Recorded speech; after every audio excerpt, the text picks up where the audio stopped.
তো হ্যালো বন্ধুরা, আপনারা দেখতে পাচ্ছেন পার্ট 2 ভিডিও আমার ই রিক্সা। তো পেন্ট করার আগে যে পুরানো রঙগুলো লেগে আছে, তো যে রঙগুলো খারাপ হয়ে গেছে, তো সেগুলো একটু ঘষে ঘষে তুলে দেওয়া হচ্ছে সিরিজ পেপার দিয়ে, যাতে করে রঙটা ভালো হয়। দেখুন কিভাবে ঘষতে হয়। এভাবে রঙটা তুলে দিলে নতুন রং করতে সুবিধা হয়।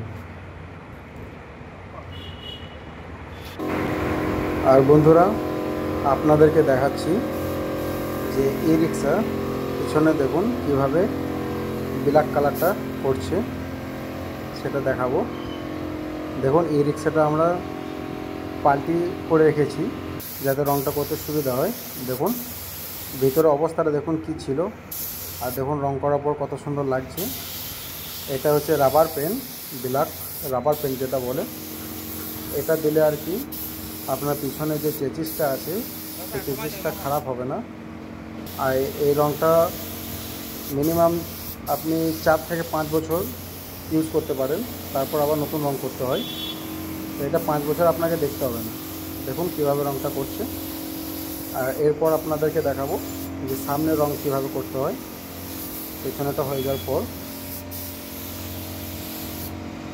দেখুন আপনারা আমার সব পুরো ভিডিওটা পাবেন। এটা পার্ট 2 আমি বার করছি।